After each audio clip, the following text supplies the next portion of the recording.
ada orang yang tipenya banyak ngeluh, sehingga yang terjadi adalah suka nyalahin orang, nyalahin tetangganya, nyalahin pemerintah kan kayak gitu. Nanti ujung-ujungnya nyalahin iblis ujung-ujungnya. Ada dia dibentuk karena orang tuanya, ayah ibunya, menstemplisasi dia si anak. Kamu nanti kalau gede harus jadi dokter katanya. Itu dia nempel tuh di atas anak. Itu beberapa, itu salah satu. Yang kedua,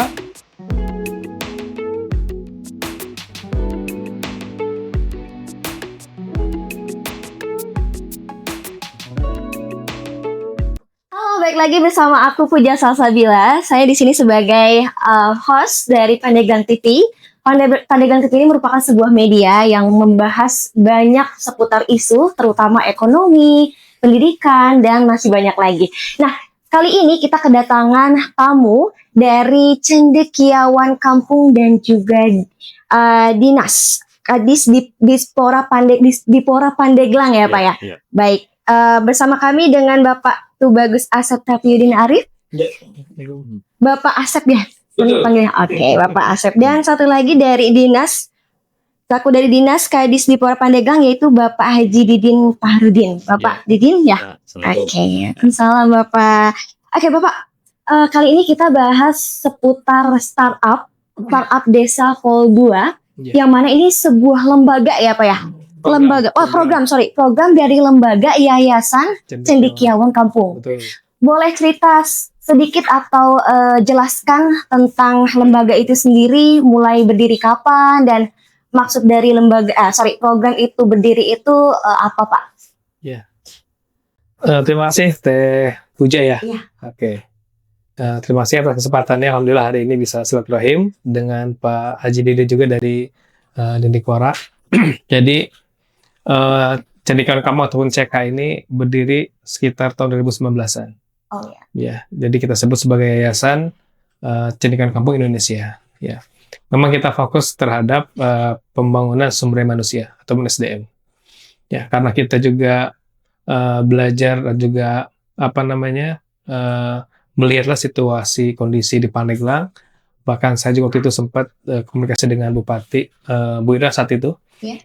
Ya, bahwa Pandeglang kan secara angka partisipasi kasar itu masih di 4% pendidikan tingginya, ataupun anak-anak yang kuliah itu masih kecil saat itulah begitu. Akhirnya CK hadir untuk tadi menjadi jembatan bagi anak muda Pandeglang agar mereka bisa mendapatkan pendidikan tinggi atau bisa kuliah. Alhamdulillah dari tahun 2019 itu kita rekrut ataupun kita ajak anak-anak muda yang mohon maaf secara ekonomi katakanlah kurang gitu ya. Nah kita tawarkan kepada mereka untuk mendapatkan pendidikan tinggi.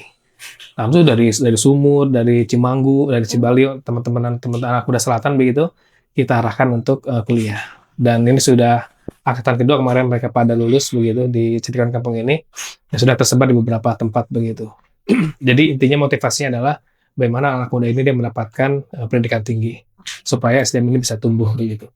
Nah, kemudian seiring jalan begitu, kita melihat juga teman-teman yang sudah kuliah, sudah bertumbuh begitu, sudah mendapatkan pendidikan tinggi, otomatis kan nanti pandangan ke depannya bagaimana untuk bisa menghasilkan sesuatu. Yeah. Ya, ataupun adanya peningkatan ekonomi lah begitu ya. Nah, kebetulan CK juga berkoordinasi dengan waktu itu kan Dinas Kepemudaan dan Olahraga Pandeglang begitu. Kira-kira apa nih program yang bisa untuk meningkatkan kapasitas para pemuda terutama dalam peningkatan ekonomi. Adalah muncul namanya kewirausahaan muda ya di Dikpora ini. Akhirnya kita coba setting, muncullah nama program itu Startup Desa. Ya, dulu Startup Desa awal itu berdiri tahun 2023. Itu adalah volume pertama. Dan alhamdulillah hari ini kita sudah masuk ke volume kedua begitu ya.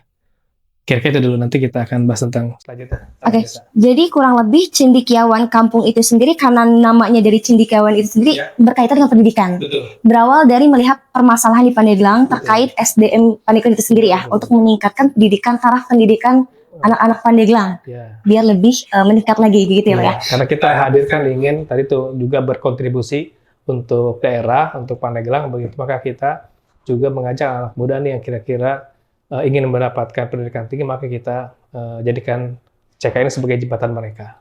Gitu. Dulu pernah kejadian ada di kota nih, di wilayah kota begitu. Ada anak yang lulusan SMA SMA 6 lah saya sebut, SMA ya SMA 2 saya sebut SMA-nya. Waktu itu ada kejadian puting beliung, rumahnya roboh. Dia tinggal sama ibunya. Kemudian karena saya juga di DPRD, saya disampaikan oleh tim di lapangan ada rumah yang roboh. Saya datang ke sana, singkat cerita, ketemu sama ibunya.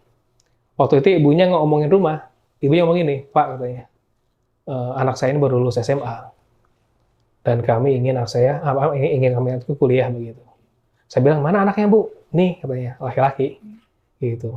Emang orangnya pendiam tapi dia berprestasi di sekolahnya, karena saya lihatkan beberapa sertifikat dan rapotnya. Nah dia bilang kami ini Pak nggak punya apa-apa, tapi kami ingin anak kami itu dikuliahkan begitu. Yaudah akhirnya saya dengan teman-teman CK itu, Cen Kampung, saya bilang teman-teman anak ini perlu didampingi begitu. Dia ingin masuk kuliah negeri begitu sesuai dengan jurusannya. Alhamdulillah didampingi begitu, dimentor sama teman-teman CK dan dia keterima di kuliah negeri begitu. Iya. Dan masih ada anak-anak lain, bahkan ada beberapa anak yang di selatan itu ya kita coba bawa mereka ke Sukabumi. Sukabumi itu ada kuliah plus juga pesantren. Okay. Karena kan kejauhan tuh kalau sana harus bolak-balik dan juga ada biaya, maka kami mencari pola begitu biar bahkan anak-anak bisa kuliah tapi juga bisa pesantren begitu. Alhamdulillah ada tuh di Sukabumi, ada pesantren juga punya kuliah. Bahkan si kiainya bilang, udah pokoknya berapa aja anak Pandeglang boleh bawa ke sini begitu untuk dididik di sana. Alhamdulillah sekarang masih berjalan sampai saat ini. Gitu. Itu dia sangat luar biasa sekali ya maksud dari tujuan program ini. Nah untuk kepada Bapak Didi nih Bapak, kira-kira menurut Bapak bagaimana sih nilai gerakan atau yayasan dari Cendekiawan Kampung ini itu sendiri? Sehingga dinas ini sangat mendukung program ini berjalan. Ya, terima kasih. Tentunya kami dari Dinas Pendidikan Kepemudaan dan Olahraga sangat support dan mendukung ya atas kegiatan yayasan Cendekiawan ini ya. Dan itu yang sudah mulai dari tahun kemarin Pak ya.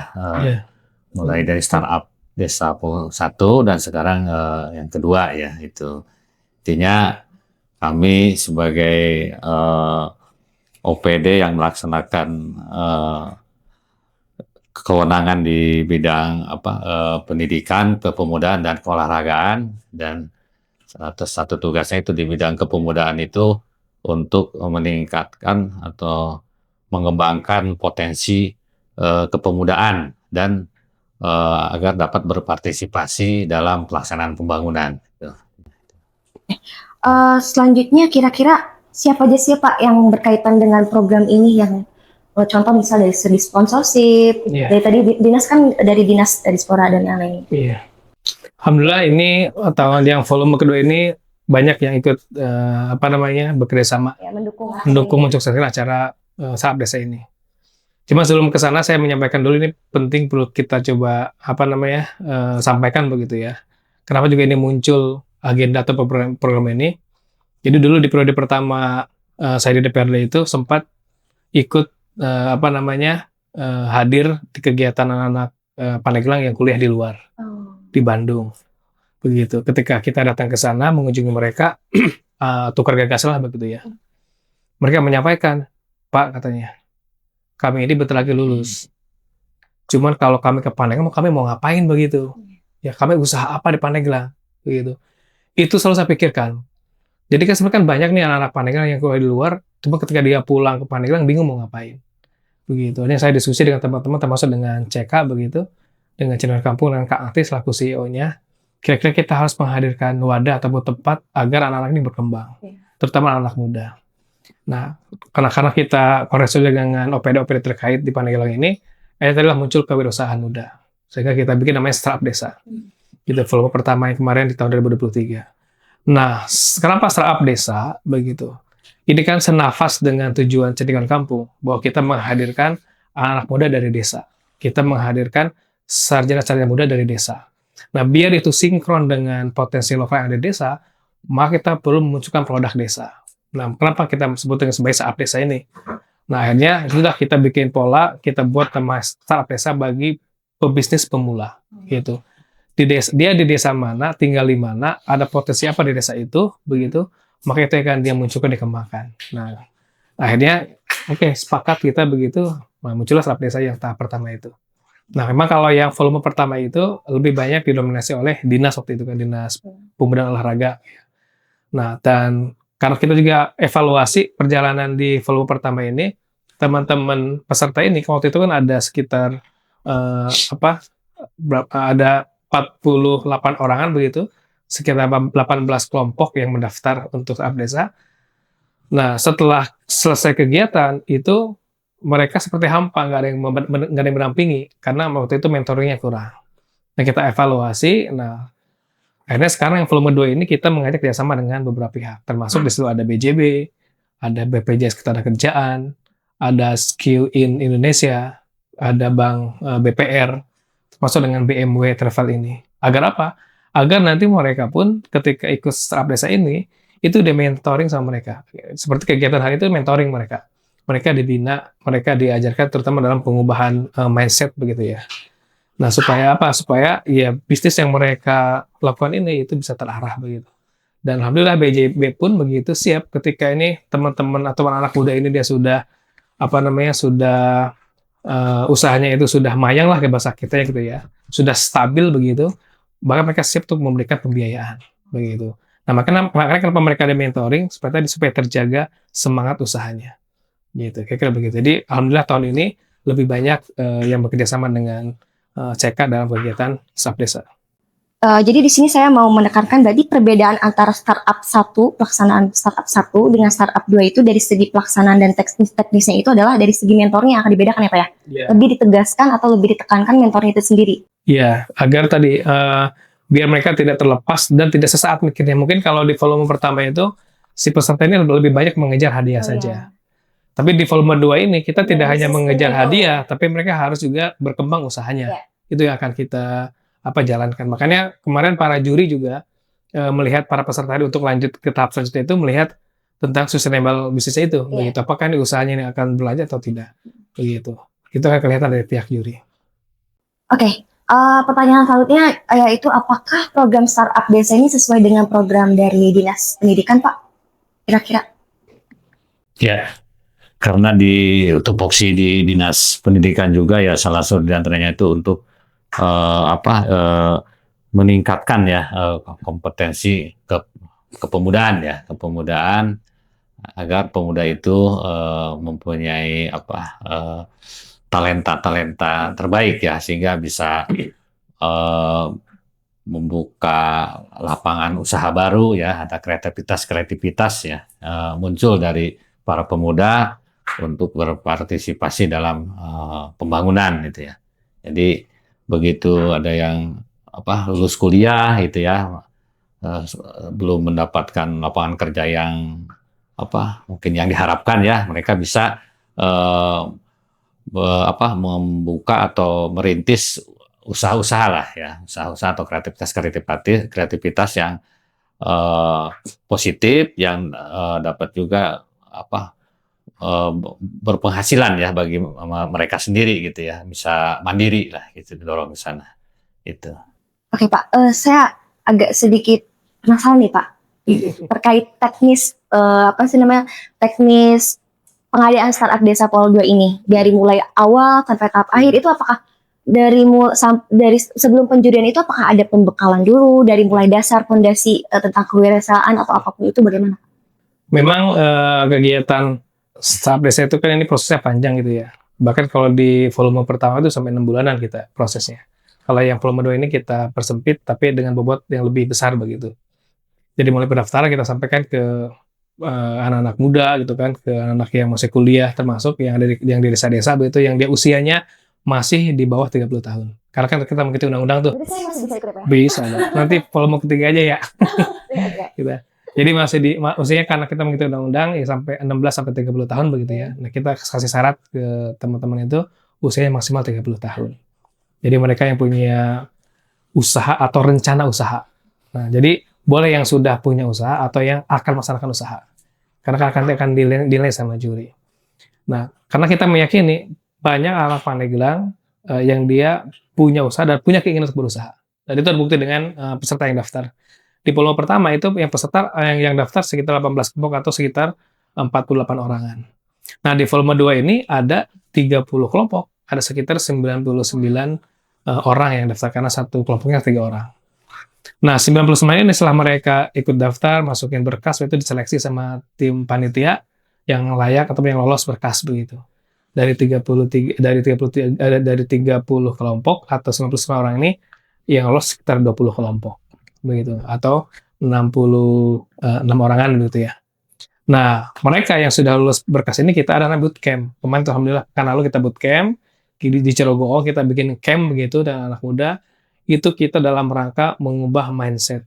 Bagaimana mereka bisa merubah pola pikir, pola cara pandang begitu ya dalam melakukan usaha. Karena memang kita sadar yang anak muda saat ini kan ada orang yang tipenya banyak ngeluh. Sehingga yang terjadi adalah suka nyalahin orang, nyalahin tetangganya, nyalahin pemerintah kan kayak begitu ya. Nanti ujung-ujungnya nyalahin iblis tuh ujung-ujungnya. Gitu ya. Nah, ada juga orang yang tipenya adaptif, dia sudah bisa menyesuaikan dengan lingkungan. Cuman dia nggak punya terobosan. Itu udah orang adaptif tuh. Anak muda banyak dia sudah senang sudah bisa ikut andil dalam media sosial gitu ya. Pokoknya aktivitasnya sudah sesuai dengan zamannya begitu. Cuman dia nggak punya terobosan. Jadi ngikutin perkembangan biasa aja begitu ya. Kan ikut kanan ikut kiri gitu. Yang inovatif gitu ya. Nah, yang ketiga yang kita harapkan adalah adanya akseleratif. Nah, akseleratif itu adalah bagaimana mengubah kesempitan menjadi kesempatan. Begitu. Itu yang penting. Nah, itu yang kita rubah ke teman-teman yang kemarin ikutan bootcamp dengan CK di Surugoong, bahwa kita ini harus akseleratif. Kita tahu bahwa kita semua punya masalah. Ya, jangan sampai kita menganggap, enak ya dia mah nggak punya masalah. Enggak, dia juga punya masalah begitu.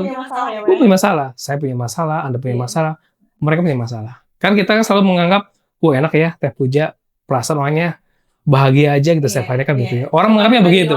Padahal pribadi punya masalah juga. Sama Pak Haji Didi juga, enak ya beliau kepala dinas begitu.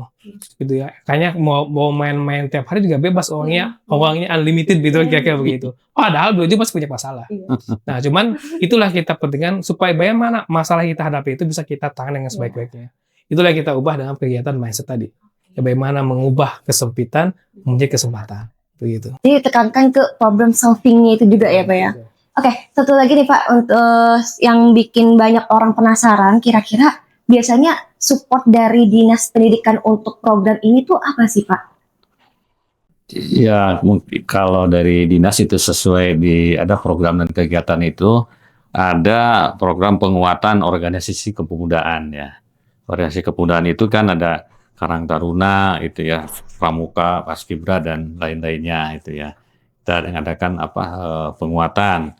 Selanjutnya juga pelatihan kewirausahaan kepemudaan ya. Itu nanti insyaallah lah itu tadi ini.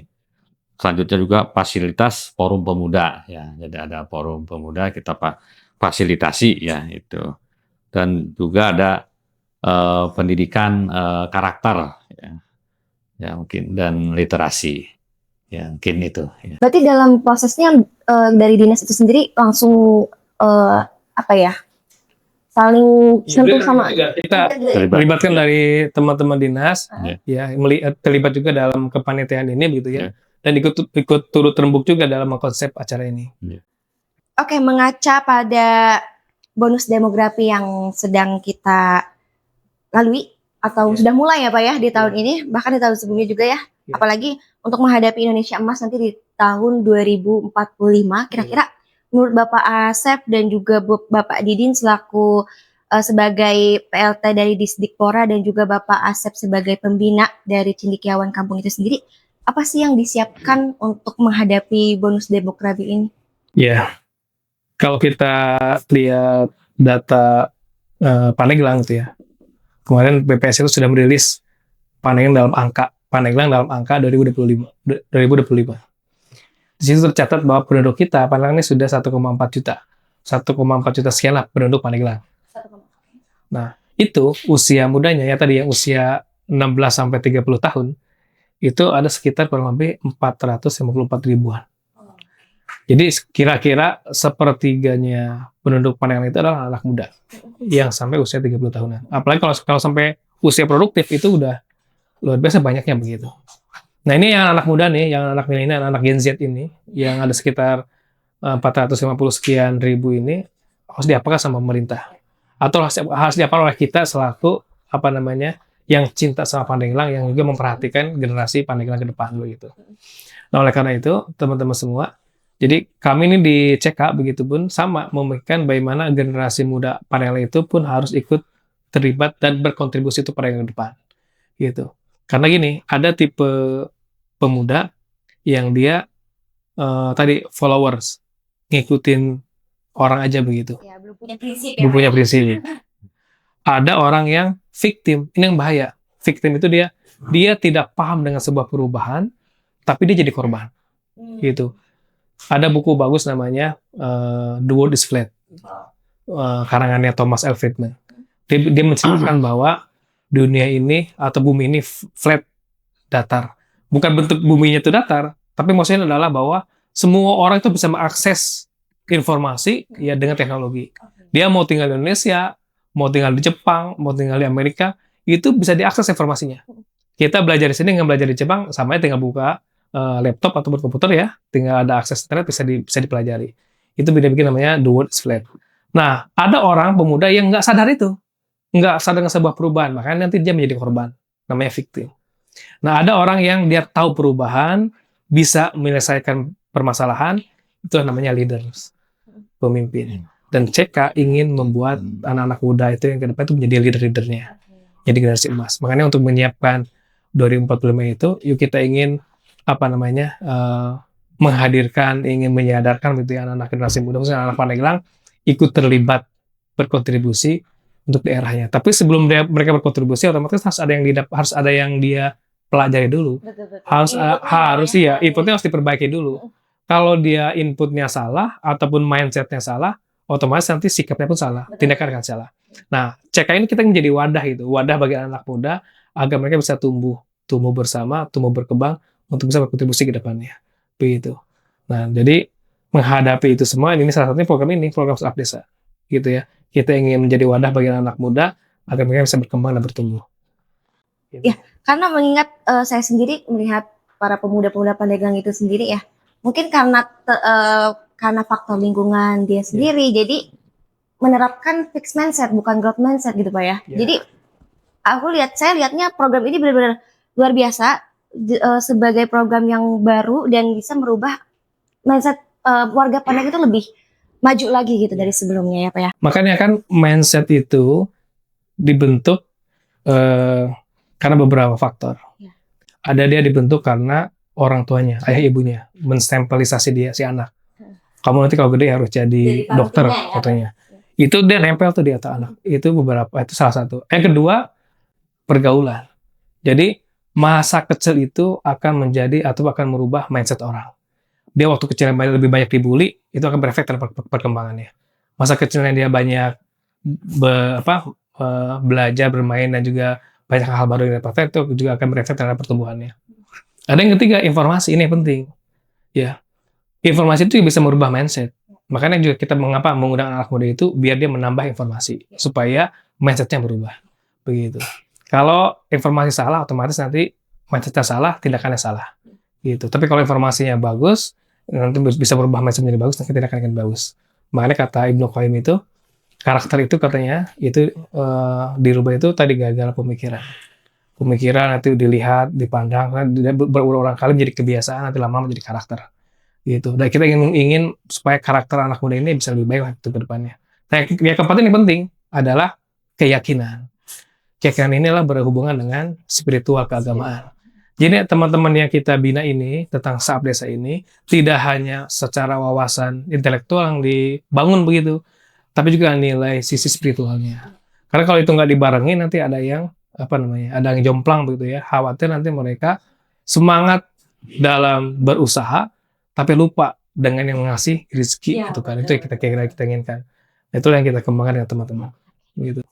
Sebelum kita ke pertanyaan Bapak Didi, saya mau tahu lagi Pak, lebih singkat lagi. Sekarang sebenarnya periode tahap dari Startup Desa Pol 2 itu bagaimana dan seperti apa ke depannya? Lebih singkat aja Pak, nanti saya akan lanjutkan lagi Pak. Nah, alhamdulillah hari ini teman-teman peserta sedang diberikan mentoring. Nanti ada dari mulai pembisnis yang sudah bisnisnya sudah melintang melambung lah gitu ya, sudah hafal betul dari pahit perihnya di dunia bisnis begitu. Nanti diisi di sesi pertama. Yang kedua tentang literasi keuangan. Teman-teman juga diberikan penjelasan bagaimana cara mengolah keuangan. Ya, mengolah keuangan yang pemula lah begitu ya. Nah, nanti juga teman-teman akan diajarkan terkait dengan untuk bertahannya mereka dalam berusaha. Ya, supaya tadi itu dengan banyaknya tantangan, godaan di lapangan itu, bagaimana mereka bisa bertahan, bisa fighting gitu, terus berjuang, terus mempertahankan usahanya. Nah, itu punya hari ini tuh secara mentoring sampai nanti sampai sore. Nanti setelah mentoring ini, teman-teman nanti akan di sesi akhir itu ada namanya pameran produk. Nah, ini kan yang tersisa ada 14 kelompok nih. Nanti 14 kelompok ini mereka akan memamerkan produknya mereka masing-masing. Nanti insya Allah tempatnya di Gedung Juang. Ya, nanti kita sudah minta ke teman-teman BJB bisa memfasilitasi juga nanti saung-saungnya nanti diisi oleh teman-teman peserta atau produk ya. Dan produknya luar biasa macam-macam dan itu unik semua. Ada produk pernah rasain nggak abon jantung? Jantung apa tuh Pak? Jantung pisang. Oh, jantung pisang. Jadi mereka ada peserta itu jantung dibikin abon. Begitu. Nanti bisa bisa dilihat dan dinikmati produknya. Ada juga mereka produk yang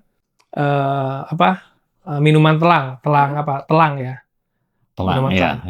Ya. Yang ungu itu ya. Yang ungu. Telang. Mereka memberdayakan petani lokal begitu. Itu anak muda yang mengkonsepnya, yang menginisiasi, mengkreasi itu anak muda. Tapi melibatkan orang sekitar. Gitu ya. Jadi petani-petani setempat itu dilibatkan begitu. Sehingga menjadi produk namanya minuman telang gitu ya. Dan masih banyak lagi beberapa produk dari mulai sayuran. Nah, ini juga mohon maaf, ini berkaitan dengan rencana pembangunan daerah itu berkaitan. Kan Bupati itu dia punya program unggulan. Dari 8 itu ada 2 namanya Ponpes Go dengan kreativasi.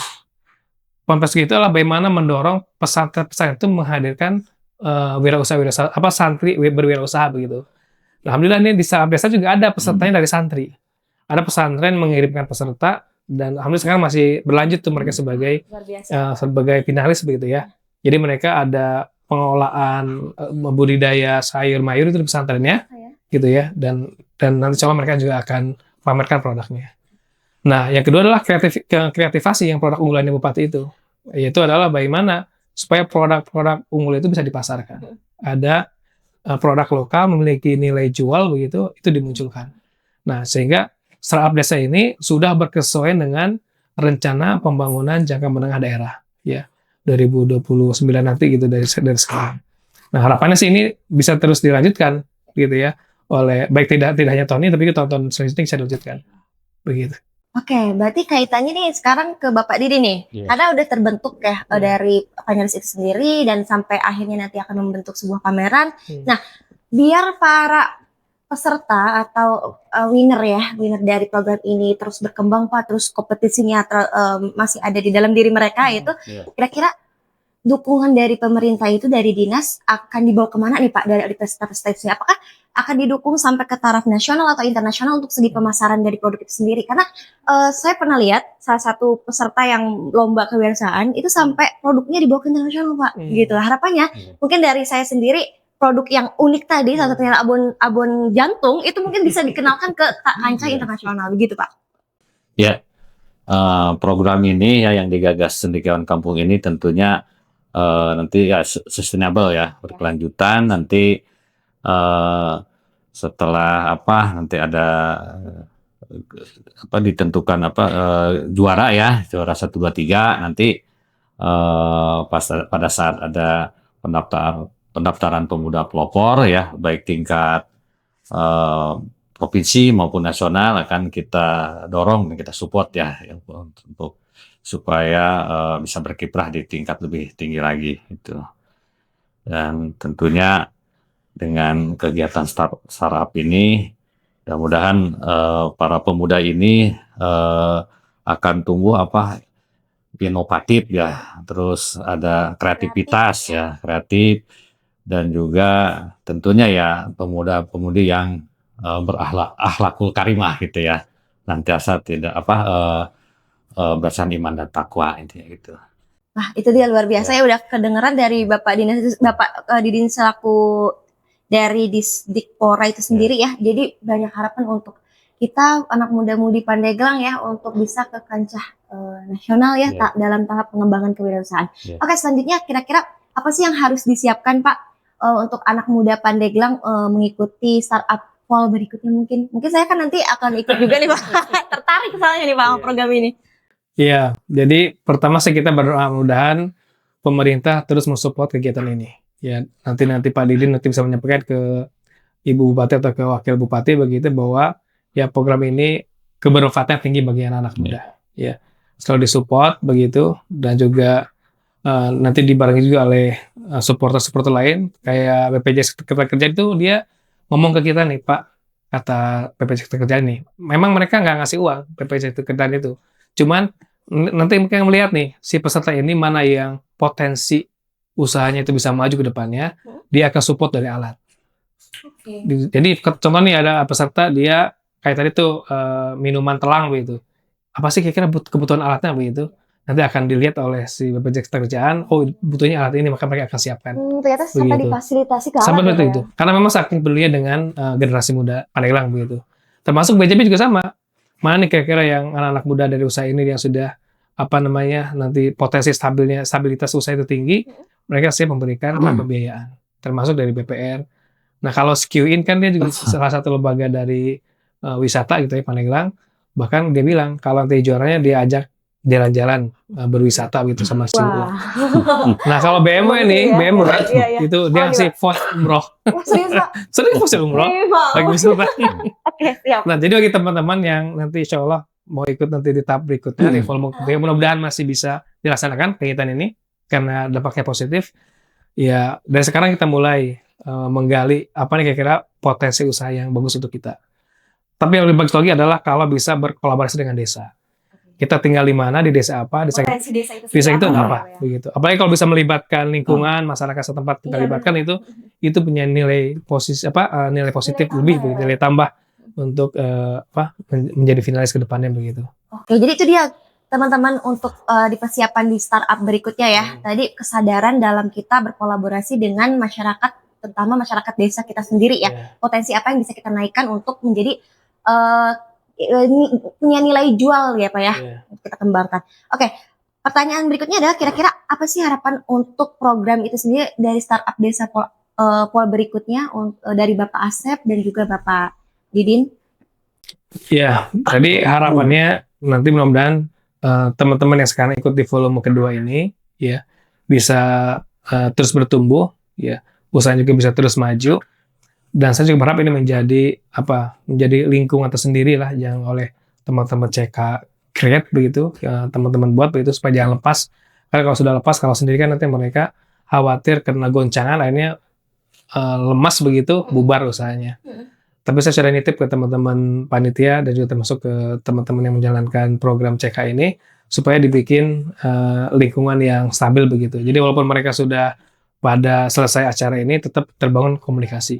Gitu ya. Bahkan saya sudah sampaikan BMW ini bisa dijadikan sebagai tempat laboratorium pemuda untuk menumbuh kembangkan anak muda, bisa di sini ngobrol bareng, diskusi bareng, turun gagasan begitu supaya anak muda ini maju. Sehingga nanti di volume ketiga begitu ya, ketika nanti sudah dibuka lagi, teman-teman muda, anak-anak muda ini sudah punya bayangan nih, atau bahkan sudah berjalan usahanya dari sekarang begitu. Itu yang kita harapkan. Jadi tidak hanya akan dilaksanakan, tapi sudah dilaksanakan begitu. Jadi dari sekarang sudah mulai mencari kira-kira potensi desa yang tadi punya nilai tambah ya produknya itu bisa kita eksplor dari sekarang begitu. Untuk Bapak Didin tadi sekalian mungkin bisa harapannya untuk startup desa program ini sekaligus closing statement. Ya, jadi untuk startup desa ini ya terkait dengan cendekiawan kampung ya dia ya. Jadi harapannya para cendekiawan kampung ini ya, para intelektual dapat menularkan ya idenya, gagasannya minimal di sekitarnya ya, terutama ya membangun dari bawah, dari desa ya. Jadi menularkan ilmunya di level kampungnya dan ke yang lebih tinggi agar mindset ya para pemuda ini untuk menyambut bonus demografi ya 2045 itu sudah siap gitu ya, dengan tadi itu inovatif, kreativitas ya itu, dan pengembangan potensi juga ya. Itu saja.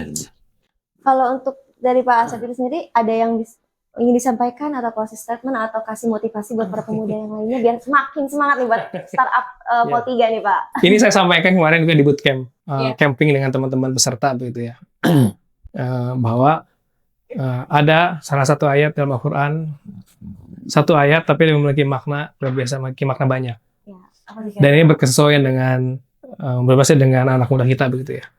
Ini Allah menyampaikan kepada Musa. Kata Allah di surat Toha itu, idhab anta wa akhuka bi ayati walatania fi zikri. Kata Allah kepada Musa, izhab, pergilah engkau. Artinya apa? Pergilah engkau ini memiliki makna kita itu diminta untuk beraksi sama Allah, action. Jadi jangan diam. Kalau diam nanti jadi jumud ya. Kalau udah jumud itu udah nanti pikirannya kaku segala macam, nanti mati di tempat ya. Kita jadi jumud tuh. Jadi kita diminta sama Allah untuk beraksi. Alhamdulillah anak muda ini aspek beraksi, jangan banyak diam. Ya, air aja kalau diam itu bahaya kan begitu. Makanya itu terus mengalir, air mengalir itu bagus. Tapi kalau air yang tergenang itu bahaya, bahkan bisa menimbulkan penyakit. Sama dengan kita juga. Kita terus bergerak, jangan sampai diam. Kemudian idhab anta wa akhuka, kata Allah itu kepada Musa. Pergilah engkau dengan saudaramu. Nah, kenapa startup desa ini harus berkelompok, nggak sendiri, gitu kan? Biar di situ ada tukar gagasan, ada saling mengisi. Nabi Musa ini dia menyadari bahwa dia ini nggak sempurna, butuh saudara untuk mendampinginya, untuk menghadapi Firaun, gitu ya, yang sangat kejam itu. Akhirnya teman ini penting, teman duduk itu penting, ya. Kalau kita nggak punya teman duduk, ya nanti kita nggak punya pegangan tuh untuk saling mengisi. Tapi hati-hati juga jangan sampai salah berteman. Bahkan kata Rasulullah, kalau agama seseorang itu katanya dilihat dari siapa dengan siapa dia berteman. Ya. Gitu kan. Jadi ar-rajulu ala dini khalilihi. Jadi seseorang itu, agama seseorang itu bisa dilihat dengan siapa dia berteman. Kalau dia berteman dengan orang yang buruk, ya walaupun kita nggak suuzon, tapi dipastikan nanti dia bisa akan tercemar begitu, pribadi yang buruk juga. Makanya kenapa kita membangun ekosistem ataupun lingkungan yang baik ini, yang bagus ini, supaya tadi tuh lingkungan mereka terjaga gitu. Makanya mereka satu kelompoknya 3 orang. Dia satu sama lain saling mengisi. Kemudian biayati, dengan ayat kata Allah. Jadi kalau kita sudah berangkat, sudah beraksi, sudah punya teman, sudah punya saudara, sudah punya jamaah begitu, maka jangan lupa untuk terus menambah wawasan. Jadi dengan ayat itulah tentang knowledge. Kenapa teman-teman di mentoring saat ini itu menambah wawasan mereka sesuai dengan ayat itu, biayati. Jadi kalau kita mau bergerak harus dengan wawasan. Jangan sama kita bergerak tapi tanpa pengetahuan. Itu bisa celaka, bisa nyasar kita begitu. Makanya pergerakan kita harus dengan wawasan. Kemudian walatanian, ini warning ya. Walatanian, janganlah kita berleha-leha. Dunia ini penuh dengan tantangan, godaan gitu ya. Setan iblis itu nggak akan selesai ngodah kita sampai selesai. Maka kita perlu namanya benteng diri gitu ya. Makanya ujungnya adalah fizikri, dengan mengingat kata Allah. Itu nilai spiritual. Jadi sehebat apapun kita bergerak, sehebat apapun teman kita, sebanyak apapun ilmu kita, kalau tidak ada nilai spiritualitas itu akan hancur, akan nggak ada apa-apanya begitu. Mungkin di dunia kelihatan kita hebat, tapi ketika kita sudah selesai di dunia ini, ya kita nggak bisa bawa apa-apa selain amal baik kita. Makanya nilai spiritual ini kita tanamkan ke teman-teman. Jangan kita hanya ingin jadi orang kaya raya, tapi tadi mohon maaf itu ya, secara spiritualisnya nggak ada. Ya, kita ingin lancar usaha kita, katakanlah sholat subuhnya kesiangan atau bahkan lewat gitu kan. Gimana kita mau dapat rezeki yang berkah, yang berlimpah, tapi ibadahnya kita lalaikan begitu. Inilah salah satu ayat yang menjadi motivasi kita juga. Kita sampaikan ke teman-teman, ya, karena anak muda Pandeglang begitu, ya, dengan pergerakan kita harus sebanding dengan nilai-nilai spiritual. Kira-kira begitu. Oh ya, jangan lupa juga ini peserta ini daftar no charge, jadi nggak ada biaya, ya, nggak ada daftar, jadi gratis semua. Nggak ada, free charge begitu ya. Siap Pak. Oke, itu dia luar biasa sekali closing statement dari 2 narasumber kita ini ya, dari Bapak Didin dan juga dari Bapak Asep. Mungkin satu lagi nih Pak, sebelum kita ditutup, ada teman-teman yang mungkin penasaran lebih lanjut lagi, banyak pertanyaan yang pengen disampaikan, bisa menghubungi siapa nih Pak kira-kira? Nanti kita akan berikan nomor kontaknya panitia, Oke. teman-teman dari Cendekiawan Kampung. Nanti ke depan kita info-info. Nanti bisa juga di websitenya Cendekiawan Kampung, tinggal Oh, ada klik websitenya Pak ya? ada Cendekiawan Instagramnya Kampung. ya Pak? Ada juga Cendekiawan Kampung. Oke, Cendekiawan Cendekiawan Kampung. Kampung. Oke, Kalau mau ngelihat tentang kegiatan Sahabat Desa, bisa juga Sahabat Desa, ada di IG dan yang lainnya. Gitu, semua informasi ada di sana semua. Oke, itu dia, nanti kita Gitu. bakalan taruh di description ya, Ya, boleh. terkait kontak. Baik, terima kasih Bapak sudah menyempatkan hadir di Makasih banyak. Padegang TV. Saya Terima juga. kasih, moga ini acara selalu berjalan dengan lancar dan Iya. juga makin berkembang dan maju. Terima kasih Bapak. Sekali lagi. Siap, sama-sama. Terima kasih Pak Ya. Adis. Ya, sama-sama.